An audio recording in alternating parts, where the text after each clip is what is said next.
लाख रुपया ऐसा कुछ बता। 30 लाख। आओ ठटली के बरो ले आवे, हम तो फ्री में बता देता। 30 लाख के चैलेंज में फंस गए बागेश्वर बाबा। आर या पार के इस चैलेंज में जब बागेश्वर बाबा को सामने लाया गया तो उन्होंने कुछ ऐसा किया जिसे सुनकर आपके रोंगटे खड़े हो जाएंगे। आसाराम बापू से लेकर निर्मल बाबा तक हमारे देश ने एक से बढ़कर एक साधु बाबाओं को देखा है, लेकिन इस वक्त हर जुबान पर सिर्फ एक ही नाम है और वो है बागेश्वर बाबा का, यानी कि धीरेन्द्र कृष्ण शास्त्री का। एक ऐसा 26 साल का नौजवान जो देखने में किसी फिल्मी हीरो की तरह लगता है, लेकिन उनके कारनामे और बोलने का अंदाज बड़े बड़ों को चक्का में डाल देता है। पर फिलहाल तो दोस्तों बागेश्वर बाबा खुद चक्कर खा रहे हैं और पुलिस इनके पीछे पड़ी है। तो क्या है पूरा मामला और क्यों बागेश्वर बाबा चर्चाओं का विषय बने हुए हैं, आइए जानते हैं। दोस्तों ये बात तो जगजाहिर है कि बागेश्वर बाबा जो लोगों के मन की बात जानकर उनकी समस्याओं का हल कर देते हैं और उसे पर्चे में लिख देते हैं, इसके चलते वो काफी ज्यादा ट्रेंड पर चल रहे हैं। इनकी वीडियोस हर रोज वायरल होती है और लोग इन्हें सुनना देखना पसंद करते हैं।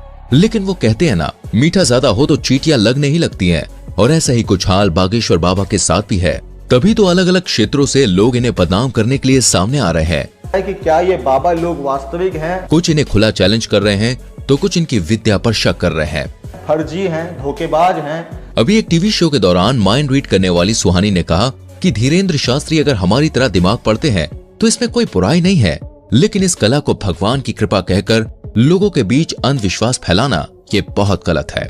और बात यहीं पे खत्म नहीं होती है। महाराष्ट्र में अपने एक कार्यक्रम के दौरान जब धीरेन्द्र शास्त्री नागपुर पहुंचे तो वहां की कमेटी ने इनके ऊपर अंधविश्वास फैलाने का आरोप लगाया और खुलेआम ये चैलेंज किया कि आप जो जादू और चमत्कार लोगों के सामने अपने धाम में दिखाते हैं, वही चमत्कार आप हमारे सामने दिखाइए। अगर आप सही हुए तो आपको हम 30 लाख रुपए देंगे।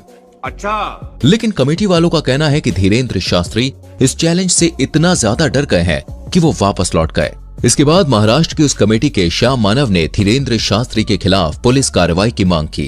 धीरेन्द्र कृष्ण महाराज कंप्लेंट दी थी एसीपी नागपुर के, और कहा कि पुलिस अगर कार्रवाई नहीं करेगी तो वो लोग आंदोलन करेंगे, क्योंकि महाराष्ट्र के कानून में अंधविश्वास फैलाना बहुत ही बड़ा जुर्म माना जाता है, जिसके तहत धीरेन्द्र शास्त्री को गिरफ्तार किया जाना चाहिए।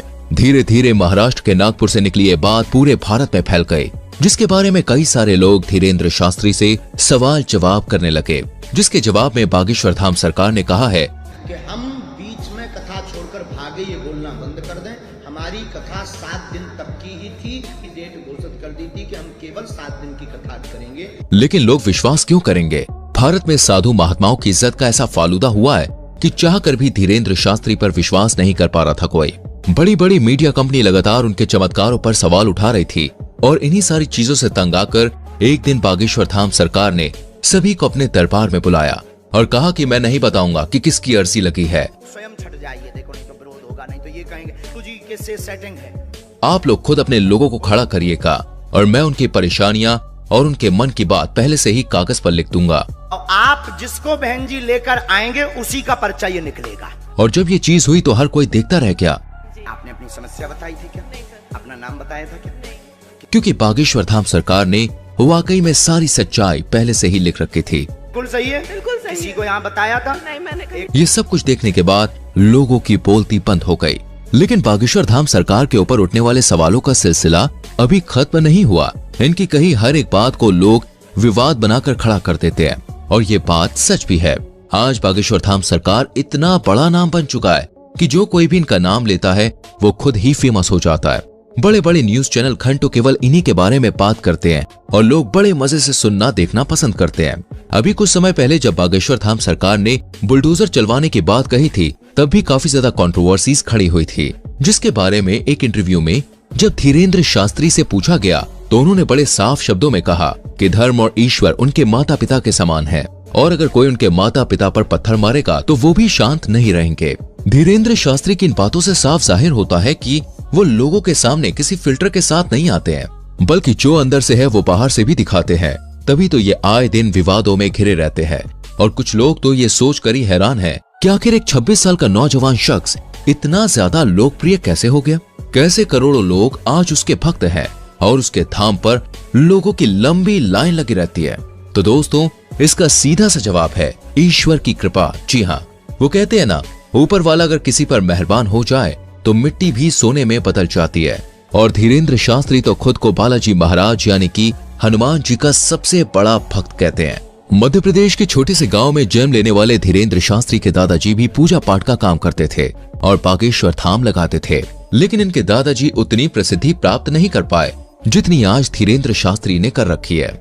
इनके पास कुछ ऐसी शक्तियां हैं जिनकी मदद से आज ये सामने मौजूद व्यक्ति के बिना बताए ही उनकी परेशानियों को समझ जाते हैं और उसे पर्चे में लिख देते हैं। बागेश्वर बाबा ये तक समझ जाते हैं कि सामने वाला सच कह रहा है या फिर नहीं। उनके द्वारा पर्चे में लिखा गया एक एक शब्द 100% सत्य होता है, जिसका सबसे बड़ा प्रमाण यह है कि आज तक इन्हें कोई भी झूठा साबित नहीं कर पाया है। मीडिया से लेकर पुलिस वालों तक लोगों ने इनके खिलाफ खूब बातें की, लेकिन उन बातों को साबित करने की हिम्मत आज तक किसी में नहीं हुई। असल में होता यह है कि जिस किसी भी शख्स की अर्जी को बालाजी सरकार स्वीकार कर लेते हैं, उस व्यक्ति को या तो उसके परिवार के किसी भी व्यक्ति को लगातार 2 दिन सपने में बंदर नजर आते हैं। और ये कोई कही सुनी बात नहीं है दोस्तों, बल्कि जितने भी लोग अर्जी लगाने आते हैं उन्होंने खुद इस बात को स्वीकार किया है। लेकिन अब मीडिया वाले कहाँ लोग कि भाई बात मानेंगे, उन्हें तो हर चीज का सबूत चाहिए होता है। इसलिए कई सारे मीडिया हाउस वाले बागेश्वर बाबा के दरबार में भक्त बनकर भीड़ में इकट्ठा हो जाते हैं ताकि देख सकें कि धाम के अंदर असल में होता क्या है। लेकिन चमत्कार देखिए, जब जब मीडिया वाले दरबार में आए तब तब बाबा उन्हें पहचान लेते हैं और उनके पोल सभी के सामने खोल कर रख देते हैं। ये सब कुछ देखने के बाद मीडिया वाले भी बाबा के सामने घुटने टेक देते हैं और चुपचाप वहां से 9-2-11 हो जाते हैं। ये चीज 1-2 नहीं बल्कि सैकड़ों बार बागेश्वर धाम सरकार के दरबार में हो चुकी है। बागेश्वर धाम एकमात्र ऐसा धाम है जिसने साइंस और टेक्नोलॉजी के भी होश उड़ाकर रख दिए हैं और लोग अभी भी सोचने पर मजबूर हैं कि आखिर ये सब कैसे हो सकता है। क्योंकि अगर धीरेन्द्र शास्त्री से पूछा जाए तो वो साफ कहते हैं कि ये सब कुछ उनके दादाजी और हनुमान जी की कृपा की बदौलत है। ईश्वर उन्हें शक्तियां देते हैं जिससे वो लोगों के मन की बात को समझ जाते हैं और उन्हें दूर कर पाते हैं। और ये सब कुछ अचानक से नहीं हुआ, बल्कि दोस्तों इन शक्तियों को प्राप्त करने के लिए धीरेन्द्र शास्त्री ने सालों तक हनुमान जी की तपस्या करी। 12 साल की उम्र से ही धीरेन्द्र शास्त्री बालाजी के ध्यान में लग गए और उनकी सेवा करने लगे, जबकि पूजा पाठ के कामों में वो बचपन से ही लगे रहते थे। आज ये उस स्तर पर पहुंच गए हैं जहां इन्हें हर लोगों के मन की बात को समझने में बिल्कुल भी समय नहीं लगता। ये जो कुछ भी कह देते हैं वो पत्थर की लकीर हो जाता है जिसका सच होना तय है, और इसका कई बार उदाहरण भी देखा जा चुका है। हालांकि अगर हम बागेश्वर धाम की बात करें तो दोस्तों इसका इतिहास बहुत पुराना है। लोगों की मान्यताओं के अनुसार बागेश्वर धाम मंदिर चंदेल कालीन युग का है। सन 1986 में ग्रामवासियों के द्वारा मंदिर का निर्माण किया गया था। उसी दौरान ग्राम गढ़ा में बाबा सेतु लालगढ़ चित्रकूट से दीक्षा लेकर अपने गांव के प्राचीन कालीन मंदिर पहुंचे। पहले तो इन्होंने राम कथा करी और फिर ये झाड़ फूक का भी काम करने लगे। लोगों के अंदर मौजूद बुरी शक्तियों को अपनी एक फटकार से ये भगा दिया करते। लोगों का कहना है कि जो कोई भी भूत प्रेत की शिकायत लेकर उनके दरबार में जाता था वो हमेशा हमेशा के लिए ठीक हो जाता था, और इसी वजह से बागेश्वर धाम लोकप्रिय होता चला गया। और आज बागेश्वर धाम के प्रमुख कथावाचक धीरेन्द्र कृष्ण गर्ग, जो बहुत लंबे समय से झाड़ फूक और कथाएं कर रहे हैं। अब सोशल मीडिया के दौर में इनकी लोकप्रियता बहुत बढ़ रही है, तभी तो लोग इन्हें बागेश्वर महाराज के साथ साथ चमत्कारी महाराज के नाम से भी जानते हैं। वर्तमान समय में धीरेन्द्र कृष्ण सरकार मध्य प्रदेश में ही अपना दरबार लगाते हैं और लोगों की समस्याओं का समाधान करते हैं। बागेश्वर धाम महाराज ने बचपन से ही रामायण और महाभारत जैसे महाकाव्यों का अध्ययन किया था। अपने दादाजी के साथ पूजा पाठ करने के अलावा इन्होंने वृंदावन में भी काफी लंबा समय गुजारा है। साथ ही साथ उन्होंने अपनी प्रारंभिक पढ़ाई को भी पूरा किया है। इनका कथा बोलने का अंदाज काफी ज्यादा निराला है, जिसे सुनकर लोगों की आंखों से आंसू निकल आते हैं। लेकिन हर मंगलवार को लगने वाला दिव्य दरबार सबसे ज्यादा प्रसिद्ध है। बाकी आपका इनके बारे में क्या विचार है, कमेंट में हमें जरूर बताएं। इस तरह की वीडियोस लगातार देखते रहने के लिए चैनल को सब्सक्राइब करके बेल आइकॉन प्रेस करें, जिससे आने वाली वीडियोस आपसे मिस ना हो। मिलते हैं अगली वीडियो में, अपना ख्याल रखें।